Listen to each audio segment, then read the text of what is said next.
Hello and welcome to a short story scene. I'm your host, the storyteller, and here we have a tale called The Strange Case of Dr. Jekyll and Mr. Hyde by Robert Louis Stevenson. Part 7. Incident at the Window. It chanced on Sunday, when Mr. Utterson was on his usual walk with Mr. Enfield, that their way lay once again through the by-street, and that when they came in front of the door, both stopped to gaze on it. "Well," said Mr. Enfield, "that story is at the end, at least. We shall never see more of Mr. Hyde." "I hope not," said Utterson. "Did I ever tell you that I once saw him and shared your feeling of repulsion?" "It was impossible to do the one without the other," returned Enfield. "And by the way, what an ass you must have thought me, not to know that this was the back way to Dr. Jekyll's. It was partly your own fault that I found it, even when I did." So you found it out, did you?" said Mr. Utterson. "But if you that be so, we may step into the court and take a look at the windows. To tell you the truth, I am uneasy about poor Jekyll, and even outside I feel as if the presence of a friend might do him good." The court was very cold and a little damp, and full of premature twilight, although the sky, high up overhead, was still bright with sunset.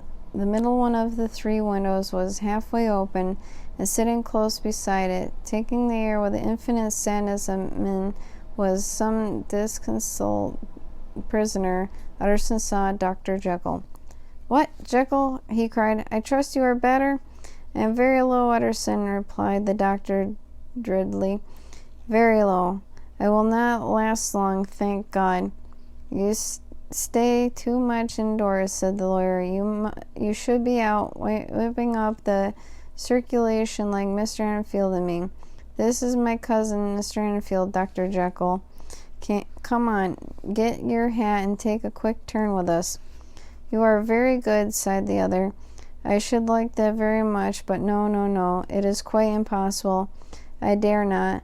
But indeed, Utterson, I am very glad to see you. This is really a great pleasure. I would ask you and Mr. Enfield up, but the place is really not fit." "Why then," said the lawyer good-naturedly, "the best thing we can do is to stay down here and speak with you from where you are." "That is just what I was about to venture to propose," returned the doctor with a smile. But the words were hardly uttered before the smile was struck out of his face, and succeeded by an expression of such abject terror and despair as froze the very blood of two gentlemen below. They saw it, but for a glimpse of the window was instantly thrust down, but the glimpse had been sufficient, and they turned and left the court without a word. In silence, too, they traversed the by-street, and it was not until they had come into a neighboring thoroughfare, where even upon Sunday there was still some stirrings of life, that Mr. Utterson at last turned and looked at his companion. They were both pale, and there was an answer of horror in their eyes. "God forbid us! God forgive us!" said Mr. Utterson. But Mr. Enfield only nodded his head very seriously and walked on once more in silence. And that concludes our tale, The Strange Case of Dr. Jekyll and Mr. Hyde, Part 7, Incident at the Window. If you like this content and like to support it, please head on over to Patreon. That is www.patreon.com/shortstoryscene. And stay tuned for Part 8, The Last Night.